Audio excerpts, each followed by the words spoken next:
Hello everyone and welcome to Desert Island Discs. My guest today is Andrew Hart. Hello Andrew. Hello. How is lockdown treating you? Lockdown is very long. Yeah. But I it's nice to have started working here now. Yeah. I'm looking forward to coming into the office though and actually meeting people. That'll be Yeah. nice. That is quite enjoyable, isn't it? How easy was it for you to come up with just 3 songs? The first 2 took me about 5 minutes to come up with. Easy, no problems. The last song, I still got sort of 5 or 6 that I've not quite decided. Yeah. And whatever comes out first is going to be what I go for. And maybe if we did this yesterday, it would be a totally different one. Oh, yeah, definitely. Yeah.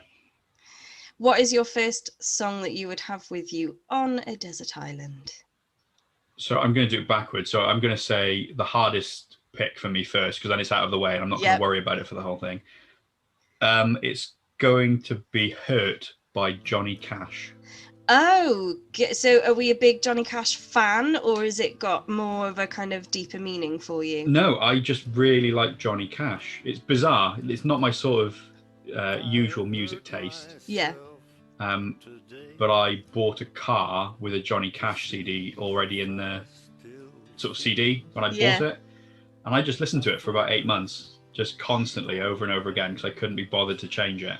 So it was almost like a soundtrack to a period in your life. Do you remember what year it was when you bought the car? It would have been 2009. It was the first car I bought when I passed my test.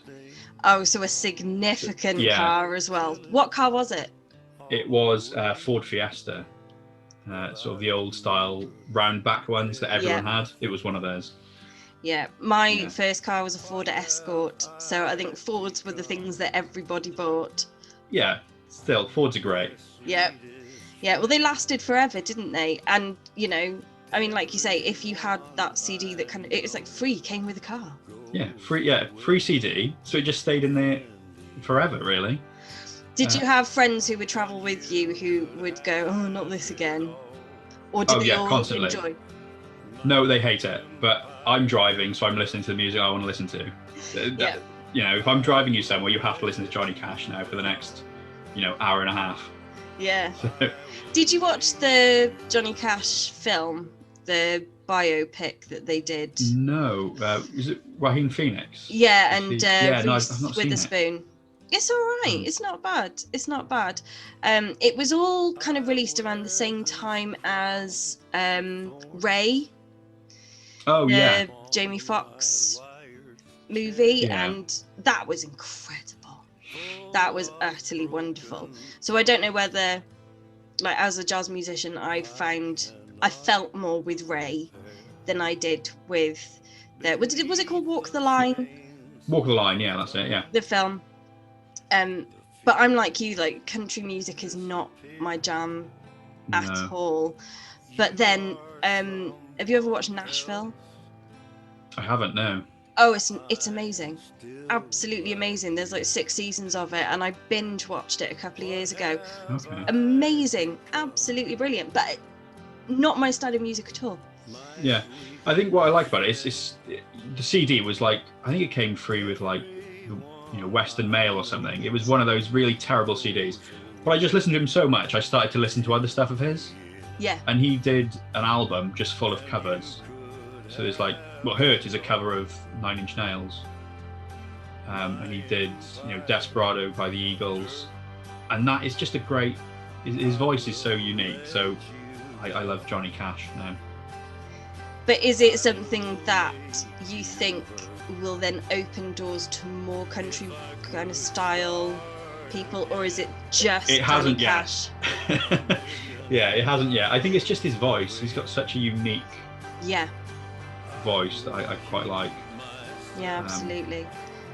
And I think there was nothing revolutionary about his sort of writing, style or his singing style, but that he somehow made people feel on a level that other singers of that ilk just never did. Yeah, and his songs are so boring. I mean, they're usually songs by like farmers or something. It's totally ridiculous to listen to, but I just love it. So yeah, that's Hurt was what I've chosen out of the numerous ones that were on your list. So now we've got the hard one out of the way. Let's go on to one of the easy ones.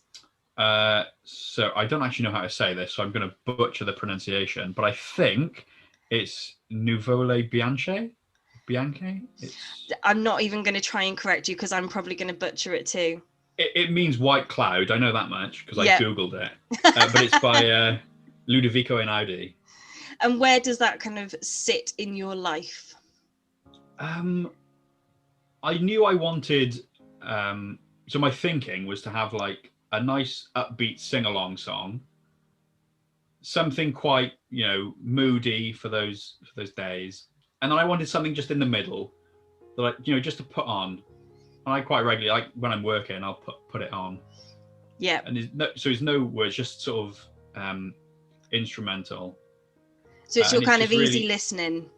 Yeah, it's easy listening, and I'm sure it's not simple. I'm sure it's very complicated to play, but it sounds very simple. So it flows very nicely, and I like that. So I think it's used in adverts and on TV all the time. It's one of those tunes you're like, oh, it's this. Like when someone's been eliminated from MasterChef, this starts playing. Yeah. It's just great to just put on, and it's just a bit of noise in the background, and that's what I like. Yeah. I think a lot of my own music taste, because of my kind of rooting in, like I say, as a jazz musician, I generally hang around with musicians who are 3 times older than me. Therefore, when I'm talking to people of my own age about certain songs, they have no idea what I'm talking about. But when you can say, oh, it was on a Mercedes-Benz advert. Yeah. Oh, yeah, I get that one. I know what you're talking about. Yeah. And I knew I wanted something sort of instrumental and classical, but this just is quite easy. It doesn't get too busy. Yeah. Because a lot of the times, it gets a bit much and a bit busy, and it's, that's no good for chilling out. No, not at all. Do you have a kind of series of playlists then that are based on your moods, your activities? Yeah, there's about 10 or 11 that sort of constantly change, but there's a sort of like a work one for both jobs, just to put on, and there's one for if I'm out exercising or going for a jog or something. So yeah, there are lots of different playlists, but this one is on quite a few of them actually.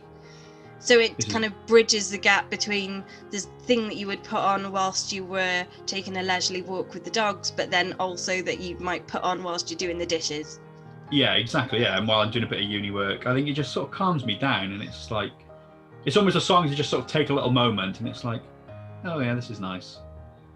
So do you find that when you work, you need ambient noise behind you, or do you prefer a silent room? So normally, no, because I usually work with people. But since lockdown, I'm working alone. I have to have something on in the background, just noise. Even if it's like a phone ringing, there's usually something, or there's at least, or someone talking on the phone in the office. But now it's just me. I need something to almost, distract me from the silence that there is. Yeah, I'm exactly the same. I like a lot of podcasts and like audiobooks and stuff. Generally, like audiobooks that I've listened to before, or of books that I've already read, so I kind of know what I'm following along with. Yeah. But like when I'm not editing video, because obviously with video editing I need my full focus, but if I'm doing sort of a lot of admin work today, or I'm going through and doing accounts, I need something just to fill the space around me, and somehow it just makes the concentration work better. Yeah, it's a bit like a musical version of Friends, the TV show. Yeah, I mean, we've all seen it hundreds of times, so we just put it on for something to put on. Yeah, it's just something comfortable. a comfort with it. Yeah, and it's just that's a really good way of describing it, actually. Yeah. So what would be your third song on the list? Well, I couldn't not pick something from a musical. I feel it would be awful if I didn't. And the first thing that came into my head was La Vie Boheme. Oh, lovely. Yes. Rent. Yeah. Because Jonathan Larson is obviously a huge person within our kind of musical theatre community because of the fact that he never got to see his biggest work. Yeah. Yeah, exactly. And for it to be so sort of impactful even now. Yeah, so it premiered in 1996, and that was when Jonathan Larson died, was on the opening night, wasn't it? Yeah, I think they did almost dress rehearsal kind of thing, and he went home and died, I think, didn't he? Yeah. So never got to actually see it. Have you ever been in Rent? No, I haven't. I think that's part of the reason why it came to mind so easily. Because I get sort of really involved in a show. Yeah. And then I do the show and it's sort of put away then. Yes. I've done it and it's a nice little memory. Like when we did Into the Woods. Yeah. Love the intro to Into the Woods, the prologue. I think it's fantastic. But now I've been in it, it's almost like I've completed that. Yeah, it's like it's ticked off the list. Yeah. Whereas Rent, I've always been around it and I'm almost about to do it and something happens So yeah, I think that's why it's stuck for so long, because I've never got to actually do it, and I want to. Yeah, and it's one of those kind of rock opera style musicals, isn't it? So it's not a lot of script; it's a lot of acting through song. Yeah. But it's such an emotional story. Yeah, it really packs a punch, and it's one of those things that just sort of never lose. It almost becomes more relevant. The sort of the longer it goes on, really. Yeah, and because of the issues that it tackles as well.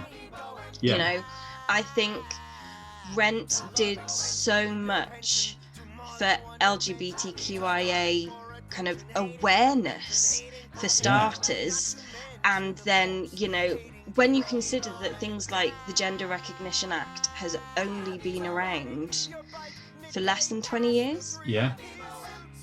So you can't help but feel that people like Jonathan Larson brought these kind of conversations to the forefront so that we understood that some people are born in the wrong body. Yeah, exactly. And it almost made it mainstream and a talking point.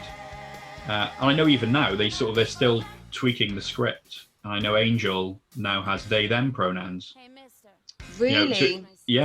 So even now, it's still sort of continuing to push for, equality and really bringing these issues to the front. So I think that's really important. I agree entirely. And of course, Rent launched the careers of so many people. Yeah. And I mean, if we just take Idina Menzel, who was Maureen, and Taye Diggs, I think they were both in the original Broadway cast and were then in the film. Yeah, I think the whole film cast was the original Broadway. Yeah. So Adam Pascal was as well.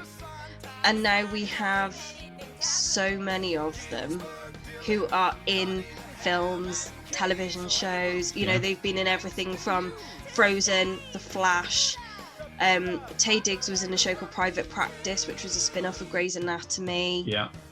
Things like that. And, you're seeing them. I think Taye Diggs was in The Good Wife as well. Did you ever watch that?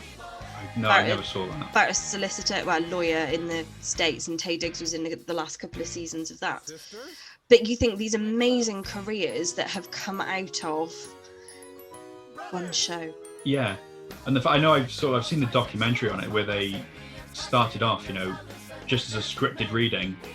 We'll just have a reading of this, and for all of them to have gone on to do such huge things, I think really does show how powerful the piece was, as well as them. So, yeah. And how revolutionary it was. Yeah. Definitely. I think if you consider the amount of kind of rock opera musicals that there were around that kind of time, there's probably not a lot that you, because if you consider that in the kind of years that followed, you had things like American Idiot, the Green Day musical, that sort of came, I don't know, 10 or so years later. We Will Rock You was in the, I mean, I know We Will Rock You is more of a jukebox than a rock opera, but it's still that kind of, let's take something rocky and turn it into musical theatre. But there were an awful lot of others that were around the same time that didn't get anywhere near the legs that Rent got. Yeah. And I think a lot of things, they sort of come and go. You know, they sort of come into trend and they disappear. But I think Rent it's always been important, whether it's been revived or whether they made the movie out of it or they just did the live version. You know, it's always been relevant and there. And I think will continue to be as well. Yeah, because they did like a live television version of it in the States a couple of years ago. Yeah. Because they had Valentina was Angel. That's right, yeah. And I will never forget the day after I hadn't seen it, and Jay actually sent me a text and said, "Have you seen? Yeah. Have you seen Valentina crucifying?" Yeah. Yeah. And I think it was "I'll Cover You," I think was the one that Jay sent me, and it was just like, oh. Shall we ask Valentina to put her mask back on? But yeah, put the mask back on, please. Yeah. But again, you know, to get someone like Valentina to actually do it sort of shows how you know, important it still is. Yeah, absolutely. And I think because of things like Rent, we could even possibly argue that people like RuPaul and the Drag Race kind of contingent that has come out of the LGBTQIA scene possibly wouldn't have happened. I mean, I know I'm talking a kind of sliding doors kind of moment here that... Yeah, no, I definitely agree with that, because I think the whole... I mean, going back to like La Vie Boheme, the whole part of that song is to just, you know, be inclusive to everyone. Mm-hmm. And I think there's a lot more of it now, but, you know, back in the 90s, there wasn't a lot of that. You couldn't really talk about let's all, you know, be ourselves. That was sort of unheard of, really. No. So I think it's definitely opened the doors.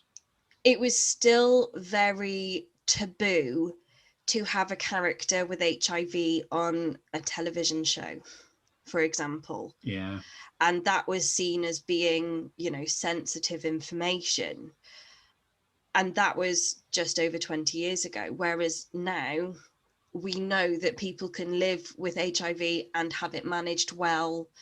And that, you know, there are medications that mean that they can still live a full and active life with HIV. So, and I think that Rent makes us have these kind of conversations. And like you say, La Vie Boheme is very much that community kind of feel to it, you know? Yeah, so I think that's why it's always stuck to me as well. I like that, the aspect of it, the community, and I always sing along to it.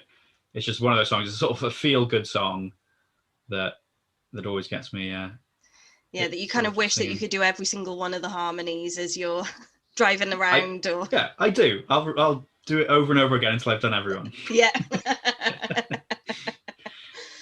I'm always the same with things like The Wedding Singer and Avenue Q, shows that I absolutely love and know inside out. And I will just play the song twice, once so that I can sing romantic lead male and once so I can sing romantic lead female.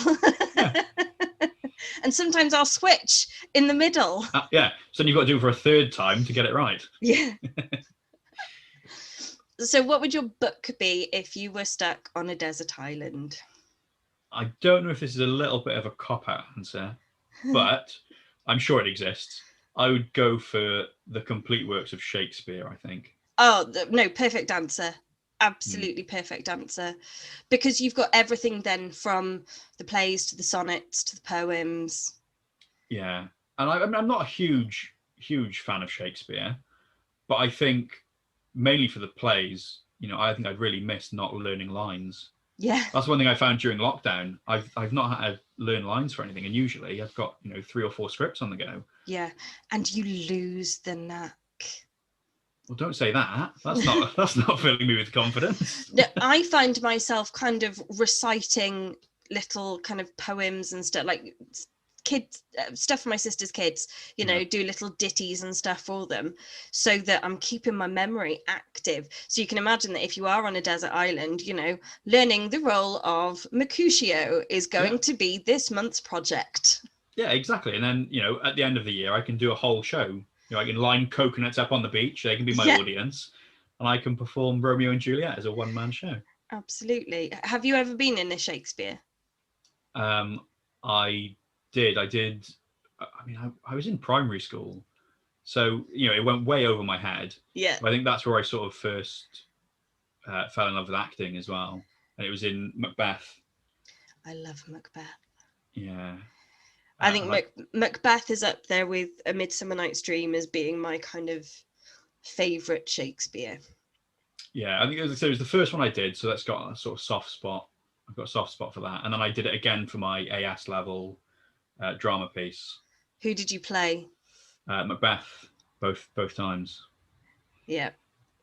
It's I always think, how dull did they have to be?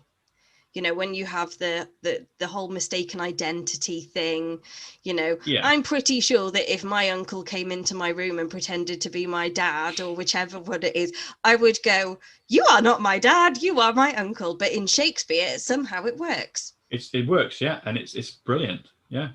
And again, you know, it's always being redone.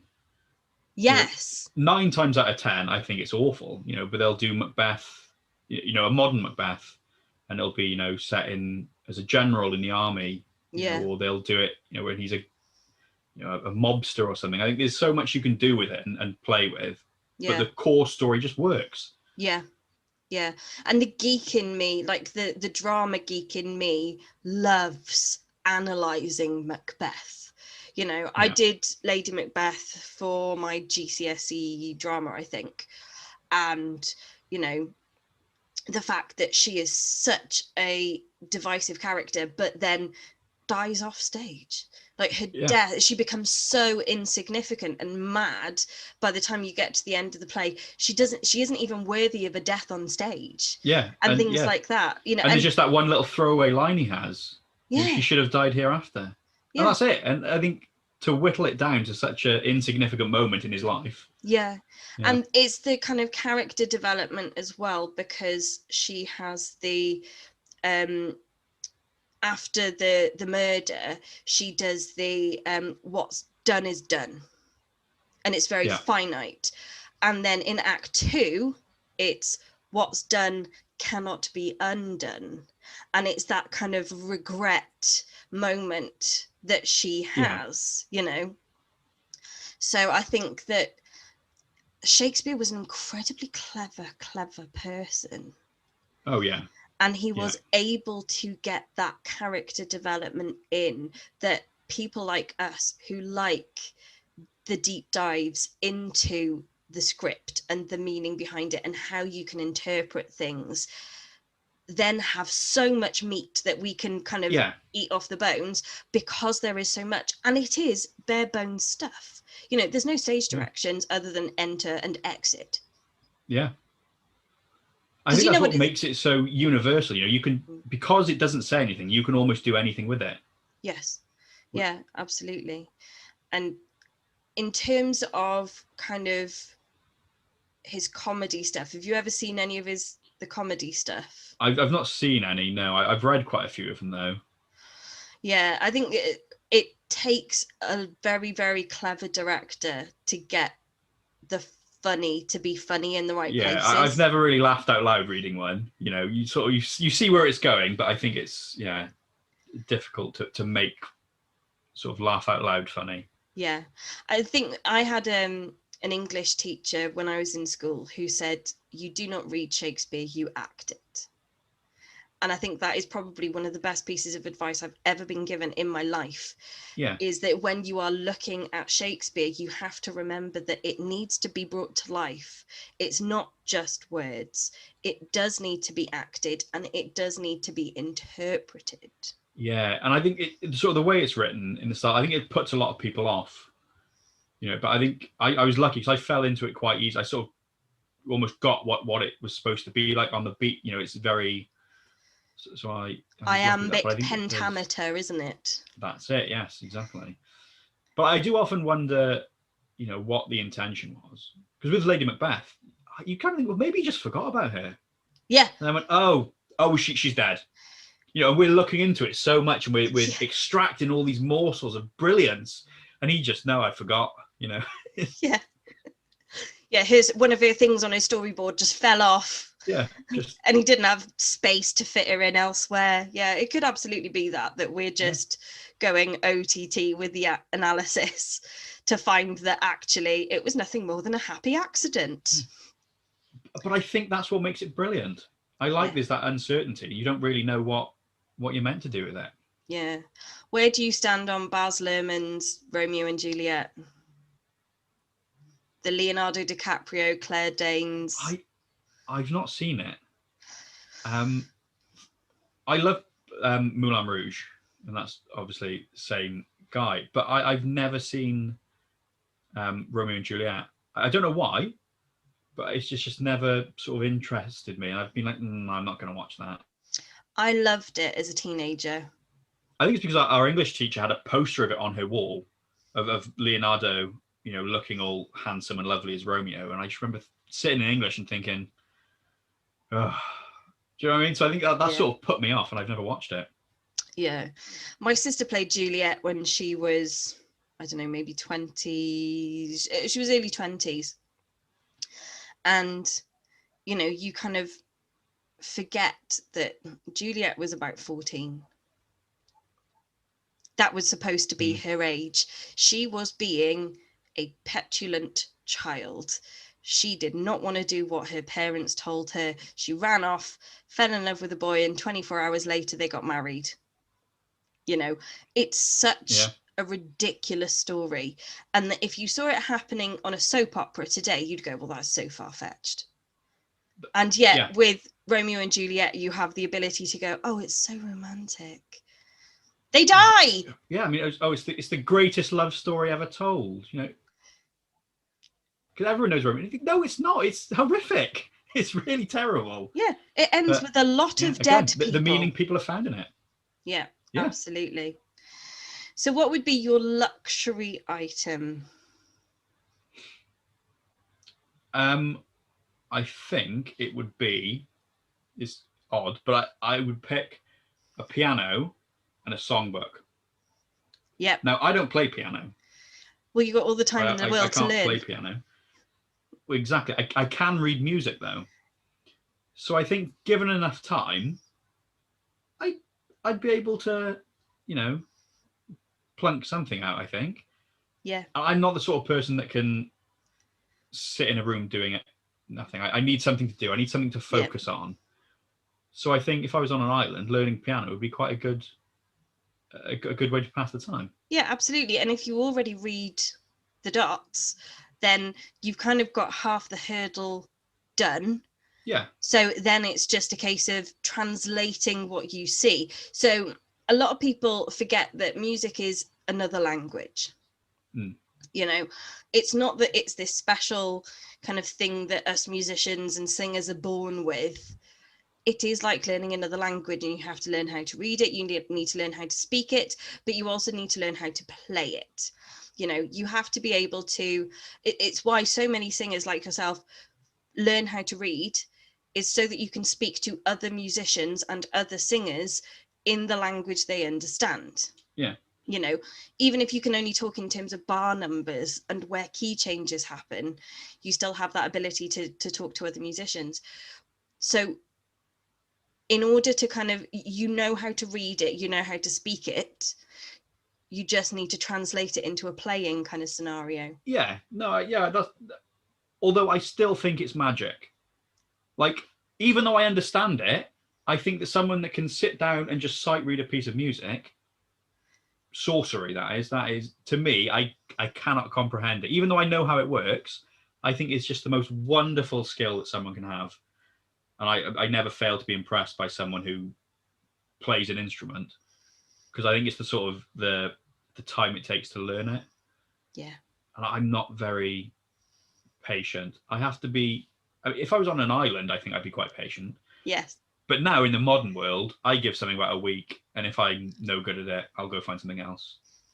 So I think the people who actually sit down and can play instruments, I think is great. Yeah, and it's a skill that so many people poo-poo, because they'll go, well, Paul McCartney couldn't read music. He could. By the end of his career, he absolutely could. So just because he started off not reading music doesn't mean that you don't have to. Yeah.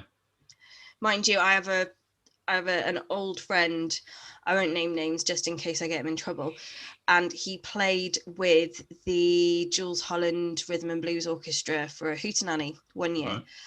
And half of the Rhythm and Blues Orchestra don't read. They're ear players, which again is an incredible skill to have. Yeah. But for my friend, he turned up expecting to be given sort of scores and charts and have a 3-hour rehearsal and then go home.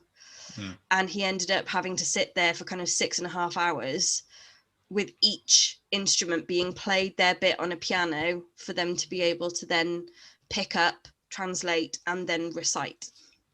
I mean, see, that's even more magic. Like I can't comprehend being that sort of in tune with me. I've never been in tune with music. I sort of struggle and limp alongside it. But I think it's great. So I'd like to learn. I mean, I should have in lockdown. Really, that would have been quite a good thing to do in hindsight. Yeah. So hindsight's 2020, though, isn't it? Yeah, maybe in lockdowns 4, 5, and 6, I'll pick up an instrument and. Yeah. Just don't try the violin. It's really hard to have that noise really close to your head.